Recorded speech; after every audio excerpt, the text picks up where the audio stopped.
Bugün birlikdə börtgən mürəbbəsi hazırlayırıq. Düzdür, bu mürəbbəni ilk dəfə də hazırlayırdım, amma digər işlərin öhdəsindən gəldiyim kimi bunun da öhdəsindən gəldim. Dəndən heç dağılmayan möhtəşəm bir börtgən mürəbbəsi alındırdım.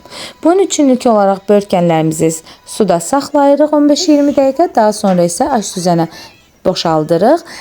Maksimum toxunmamağa, yavaş toxunmağa çalışırıq. Çünki börtgən tez əzilən bir meyvədir.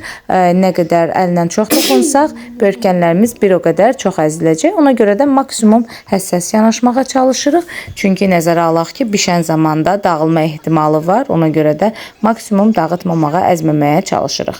Daha sonra isə qazanımıza şəkər tozu əlavə edib, üzərinə börtgən, təkrar şəkər tozu, təkrar börtgən və son qatını isə şəkər tozu ilə bağlayırıq. Yəni qat-qat formada hazırlayırıq. Şəkər tozunu mən 1 kiloya 1 kilo prinsipi ilə etdim, amma 1 litr şirə artıq qaldı sonda 4 kilo mürəbbədən.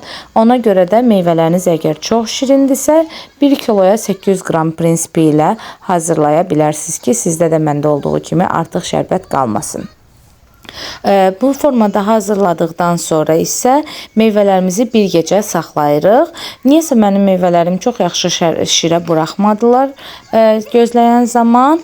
Hətta arada qazanı yeleyə qarışdırmışdım. Ona rəğmən belə şirə çox buraxmadılar və sonda üzərinə bişirməzdən əvvəl 1 stakan su əlavə edirəm. Əgər sizdə yaxşı şirə buraxacaqsa buna ehtiyac yoxdur. Daha sonra isə vamodda şərbəti əriyənə qədər, şəkər tozu əriyənə qədər qoyuram, qaynayır və mən bu arada qaşıqdan da istifadə edirdim. Daha doğrusu kəfkirdən, böyük boy kəfkirdən istifadə edirdim qarışdırmaq üçün, amma ona rəğmən belə dağılmadılar.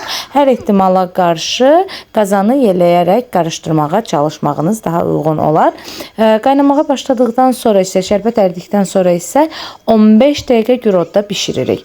Daha artıq bişirmək olmaz. Zaten həm çox qatılaşıb palçıqlaşar, həm də meyvələrimiz əriyər. Heç sevmədiyim börtgən mürəbbəsi görüntüsüdür ki, təəssüf ki, adətən gördüyüm börtgən mürəbbələri bu şəkildə hazırlanırlar.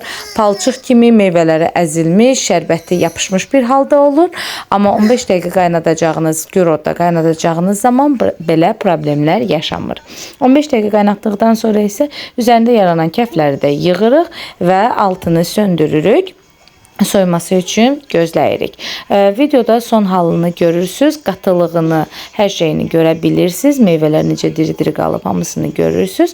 Soyduqdan sonra isə tam yekun halını hal-hazırda görə bilirsiniz.